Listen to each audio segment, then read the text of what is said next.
Bienvenue à tous sur WWE Info et voici les titres. On débutera donc avec Brock Lesnar et on terminera avec les défenseurs de Roman Reigns. Allez, place maintenant à Brock.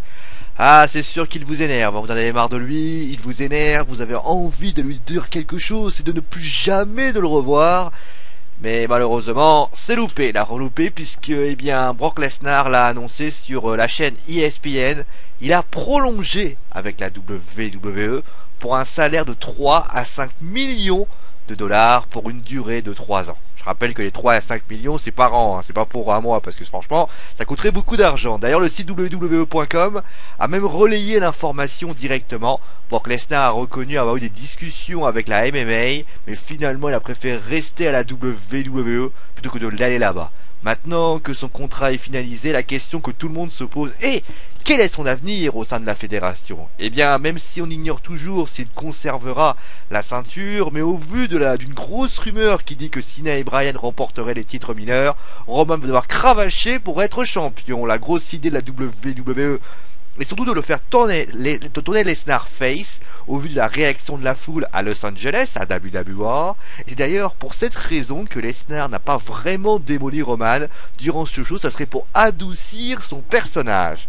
Maintenant, la conclusion de Lesnar est qu'une bête qui se laisse, on va dire, caresser, devient finalement un caniche. Et malheureusement, un caniche, ça ne conquiert pas grand-chose. Bon, en tout cas, la WWE, on s'en réjouit forcément de la prolongation de contrats comme Triple H ou Vince McMahon. En plus de la WWE, Dana White, président de la WWE, a déclaré d'ailleurs être très content pour Brock Lesnar. Allez, on termine maintenant avec l'adversaire de Brock Lesnar, Roman Reigns.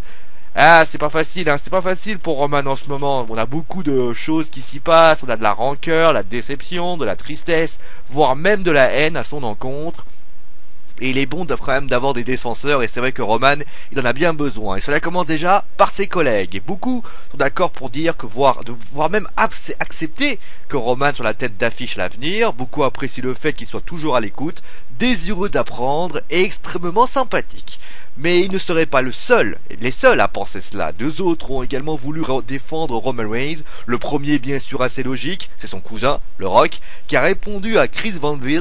Et durant cette interview, il a défendu son cousin en disant trois choses. Qu'être dans le main event et être champion, c'est deux choses différentes. Il voit d'ailleurs le push de Roman identique au sien à l'époque. Et comme lui, il n'aura pas le choix, il devra être au top, sinon il coulera. Du côté de l'univers de la WWE, ils respectent leur avis, ce sont des passionnés, ils ont le droit de s'exprimer comme ils le veulent. Et il termine en disant qu'il a confiance en son cousin et est convaincu qu'il fera un grand moment. Le Rock, dont les rumeurs disent d'ailleurs qu'il sera là pour WrestleMania 31 sans doute pour féliciter son cousin, s'est également exprimé sur un éventuel match contre Lesnar à WrestleMania 32. Il a dit qu'il appréciait l'idée. Mais un autre est venu à la rescousse de Roman Reigns. Et c'est assez surprenant, mais c'est Chris Jericho. Chris Jericho sur le site IGN, a répondu. Voici donc un petit résumé de ce qu'il a dit. D'abord, il a dit, Y2J a d'abord dit qu'il pense que celui-là va être dans le main event de WrestleMania. Alors, si on doit le mettre dans le main event de WrestleMania, mettons-le dans le main event de WrestleMania. Roman ne sera pas le premier ni le dernier à ne pas être prêt. Chris Jericho s'en prend ensuite aux fans, où il fustige l'attitude des fans. Il dit qu'avant le Royal Rumble, Roman était adoré, adulé et considéré comme un demi-dieu. Depuis sa victoire au Rumble, on lui met tout sur le dos. Qu'est-ce qu'il aurait dû faire? Perdre le Rumble pour faire plaisir aux fans? Question. Chris Jericho pense d'ailleurs que son match à Fastlane face à Bryan a été incroyable, pas grâce à Fastlane, mais aux deux, car pour faire un bon match, il faut tout de même être deux. Il termine l'interview en disant aux fans, quand même, c'est assez fort ça, aux fans de la fermer et de l'écouter.